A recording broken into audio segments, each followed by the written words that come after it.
नमस्कार मित्रांनो, English teacher चॅनलमध्ये मी सर्वांचं स्वागत करतो. आजचा जो टॉपिक आहे तो अतिशय महत्त्वाचा आहे.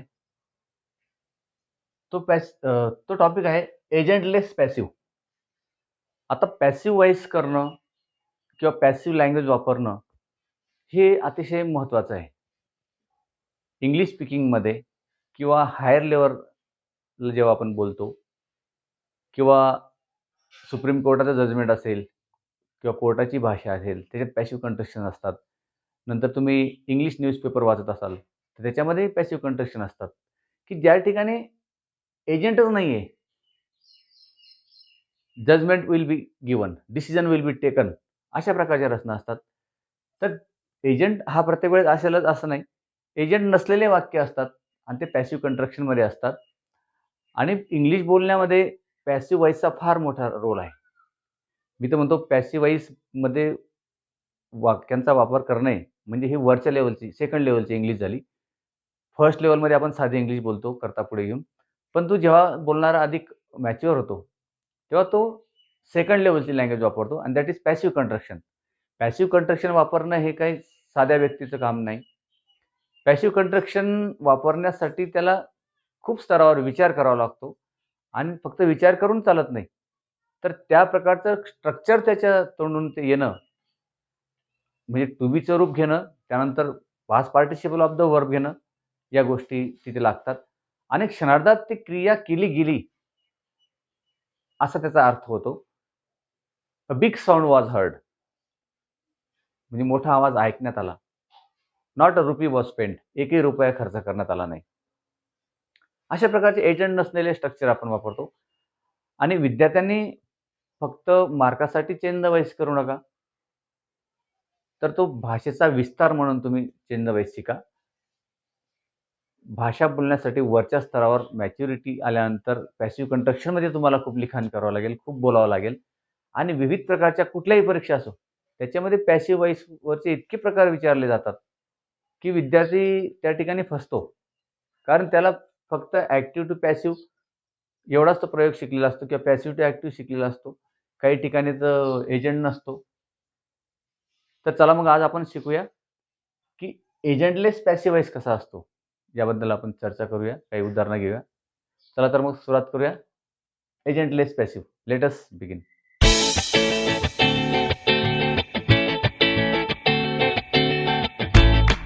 आपण पॅसिव्ह व्हॉईस करताना सब्जेक्ट, वर्ब आणि ऑब्जेक्ट अशी एक रचना असते. कर्तरी प्रयोग, कर्तरी प्रयोगमध्ये कर्ता पुढे घेतो आपण. ज्या ठिकाणी कर्त्यावर फोकस केलेला असतो तो कर्तरी प्रयोग. आणि कर्मणी प्रयोगमध्ये not subject was focus but object was focused. Object plus verb plus subject, म्हणजे त्याला आपण बाय लावतो, बाय वापरतो आणि मग सब्जेक्ट, अशा प्रकारची रचना असते. म्हणजे कर्तरी प्रयोगमध्ये आपण सब्जेक्ट पुढे घेतो आणि कर्मणी प्रयोगमध्ये, पॅसिव्ह व्हॉईसमध्ये ऑब्जेक्ट फोकस करतो आपण. परंतु मराठीमध्ये भाव्य प्रयोग सुद्धा असतो. कर्मणी, कर्तरी आणि भाव्य प्रयोग. इंग्रजीमध्ये भाव्य प्रयोग नाही. इथे एक तर सब्जेक्ट हायलाइट केला जाईल किंवा ऑब्जेक्ट हायलाइट केला जाईल. आणि ज्यावेळेस ऑब्जेक्ट हायलाइट केला जातो त्यावेळेस सब्जेक्ट हा घेण्याची गरज असेलच असं प्रत्येक वेळेस नाही. काही वेळेस तो करता कोणीही राहू शकतो. क्रिया करणारा कोणाकडून क्रिया घडली तो कोणीही राहू शकतो. मेसेज वॉज गिवन, निरोप देण्यात आला. कोणाकडून त्याचा उल्लेख झालेला नाही. म्हणजे एजंटलेस पॅसिव्ह आहे तो, की तिथे क्रिया करणाराच नाहीये. अशा कंडिशनमध्ये आपण अशा स्ट्रक्चर्स वापरतो. आता काही स्ट्रक्चर्स आपण घेतल्यानंतर आपल्या लक्षात येईल की व्हॉट इज एजंटलेस पॅसिव्ह. पॅसिव्हाइज करताना आपल्याला प्रश्नाचे पॅसिव्ह करता आले पाहिजे, निगेटिव्हचे पॅसिव्ह करता आले पाहिजे आणि सर्व काळाचे वेगवेगळे क्रियापदं घेऊन पॅसिव्ह करता येणं हे महत्त्वाचं आहे. आणि याच्या पलीकडे हे तर लिहिणं झालं, लिहिणं येऊन चालणार नाही, तर ते बोलता आले पाहिजे. पॅसिव्ह कंट्रक्शन, पॅसिव्ह लँग्वेज ही बोलता आली पाहिजे. तरच या गोष्टी आपल्याला येतात. आता काही उदाहरणं घेऊ आपण. शी वॉज नॉट ट्रीटेड वेल, म्हणजे तिला चांगली ट्रीटमेंट मिळाली नाही. वॉज नॉट ट्रीटेड किंवा चांगली वागणूक देण्यात आली नाही. वॉज नॉट ट्रीटेड वेल कोणाकडून? एजंट नाहीये त्या ठिकाणी. क्रिया कोणाकडून केली गेली त्याचा उल्लेख नाही. मग कोण डॉक्टर असेल किंवा समाज बांधव असतील, मित्रपरिवार असेल. She was not treated well at all. काही वेळेस मॅच चालू असते, आपण म्हणतो not a single ball was bowled, एकही चेंडू फेकण्यात आला नाही, तशीच मॅच संपली. The decision will be taken, निर्णय घेण्यात येईल. कोणाकडून? ते नाही सांगता येणार. तर कोर्टच्या लँग्वेजमध्ये किंवा त्या ठिकाणी वेगवेगळ्या क्षेत्रामध्ये अशा प्रकारचे वाक्यरचना आपल्याला पाहायला मिळते. ती एजंटलेस पॅसिव्ह कंस्ट्रक्शन असतं. दुसरं उदाहरण घेऊया. मयूर विल बी गिफ्टेड, मयूरला बक्षीस देण्यात येईल. ही विल बी गिफ्टेड, पण कोणाकडून त्याचा उल्लेख केलेला नाही. Mayur will be gifted. He will be arrested soon, त्याला लवकरच अटक करण्यात येईल. एजंट नाहीये, क्रिया करणारा नाही. ही विल बी अरेस्टेड सून, त्याला लवकरच अटक करण्यात येईल. Next, a meeting will be called, meeting भरवण्यात येईल किंवा बोलवण्यात येईल. आर यू बिंग वॉर्न, इथं चालू काळाचा पॅसिव्ह आहे, हा कठीण असतो, याचा वापर करावा लागतो बोलण्यामध्ये. आर यू बिंग वॉर्न, तुला सूचना देण्यात येत आहे का, किंवा तुझी कान उघडणी केली जात आहे का, अशा प्रकारे याचा अर्थ होतो. आर यू बिंग टेस्टेड, एखादा चांगला बॉलर असतो आणि बॅट्समनला तो फार अडचणीत आणतो. The batsman is being tested, कोणाकडून? बॉलर करूनच किंवा फिल्डर करून. त्यावेळी टीजिंग करतात, स्लेजिंग करतात. The batsman is being tested, अशा प्रकारची रचना करतात की त्याची चाचणी घेतली जात आहे, त्याची परीक्षा घेतली जात आहे. परंतु इथे वर बाय वॉर्न, कान उघडणी करणे किंवा तशा प्रकारची सूचना देणे, ताकीद देणे. आर यू बिंग वॉर्न, तुला ताकीद देण्यात येत आहे का, किंवा तुझी कान उघडणी केली जात आहे का, तुला सूचना देण्यात येत आहे का, कोणाकडून? उल्लेख नाही. The total will be chased easily, म्हणजे लक्ष जे आहे त्याचा पाठलाग केला जाईल. समजा मॅच जिंकण्यासाठी 300च्या पुढे स्कोअर असेल तर the total will be chased easily असंही म्हणतात काही वेळेस. परंतु 200च्या पुढे असेल तर असं म्हणतात the total will be chased easily, म्हणजे इझिली, सहजपणे ते त्याचा पाठलाग केला जाईल. कोणाकडून? एजंट नाही आहे, एजंटलेस आहे तो, एजंटलेस पॅसिव्ह आहे तो. पण all the doors have been closed, सर्व दरवाजे बंद करण्यात आले आहेत. एजंट नाही, क्रिया करणारच नाही आहे, एजंटलेस आहे, एजंटलेस पॅसिव्ह. आणि एजंटलेस पॅसिव्हचं जेव्हा ॲक्टिव्ह करायला लावतात तेव्हा तुम्हाला मग करता घ्यावा लागतो, एजंट घ्यावा लागतो. दे घ्या, तृतीय पुरुष एकवचनी घेऊ नका शक्यतो, कारण तो जर प्रेझेंट असेल तर मग तुम्हाला एस लावावा लागेल. द थीफ वॉज सपोर्टेड, चोराला मदत करण्यात आली. कोणाकडून? ते माहीत नाही किंवा गृहीत धरलेलं असतं. द थीफ वॉज सपोर्टेड, त्याला मदत करण्यात आली, सपोर्ट करण्यात आला. द रुमर्स वेर स्प्रेड, अफवा पसरवण्यात आल्या. आणि शेवटचं आहे the cake will be cut. Cut cut cut तिन्ही रूपसारखं असतात, त्यामुळे पॅसिव्ह कंस्ट्रक्शनमध्ये असे क्रियापद वापरणं थोडं विचारपूर्वक वापरावं लागतं. The cake will be cut, cake कापला जाईल. अशा प्रकारे एजंटलेस पॅसिव्ह आपले असतात. याच्यामध्ये प्रश्न पण बनवले जाऊ शकतात. R you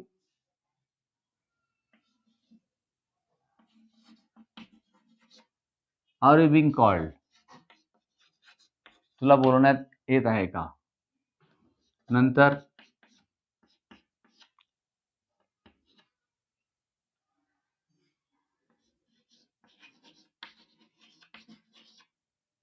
you where punished, तुला शिक्षा करण्यात आली.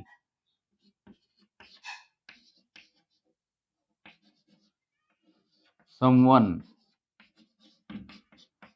Will be, someone will be, आता आपण म्हणू इथे गिफ्टेड घ्या किंवा दुसरं वर्ब घ्या. Someone will be elected. कोणाची तरी निवडणूक केली जाईल अशा प्रकारे आपण त्याचं हे करतो. नंतर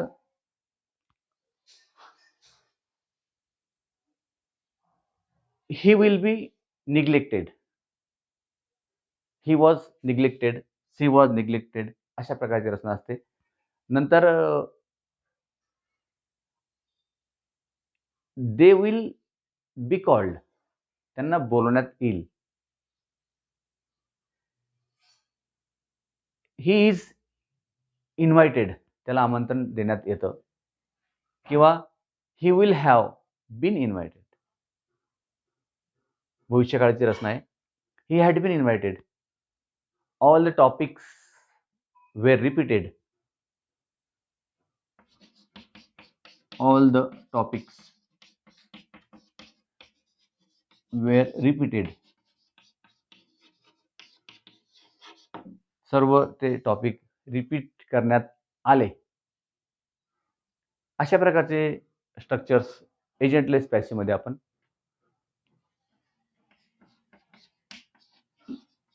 लोन हॅड बीन गिवन. कर्ज देण्यात आलं होतं. बँकेकडून त्याला कर्ज देण्यात आला होतं, पण एजंट दिलेला नाही. एजंटलेस पॅसिव्ह मध्ये आपल्याला कर्ता गृहीत धरलेला असतो किंवा त्याचा उल्लेख आपण करत नाही.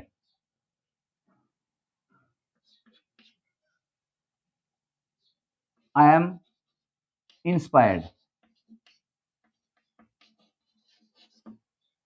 मी म्हणजे इन्स्पायर्ड केला जातो, टू इन्स्पायर. नंतर the enemy was attacked. The enemy म्हणा किंवा द नेशन घ्या, NATION. The nation was attacked.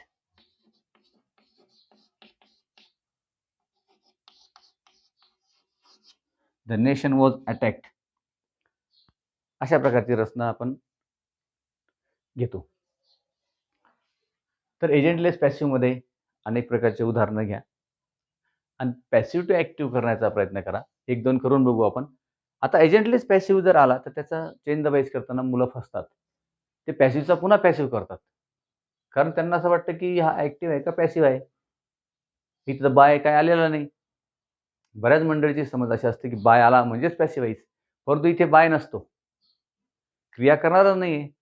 तर बाय नसल्यामुळे त्यांना वाटतं का पॅसिव्ह नाही, ऍक्टिव्ह नाही. पॅसिव्ह त्यांना वाटतं की ऍक्टिव्ह आहे, हा पॅसिव्ह नाहीये. मग पॅसिव्हचं पुन्हा पॅसिव्ह करतात. परंतु टू बी अधिक वित्री असेल तर तो पॅसिव्ह समजावा आणि याचा ऍक्टिव्ह करण्यासाठी आपल्याला एजंट घ्यावा लागेल.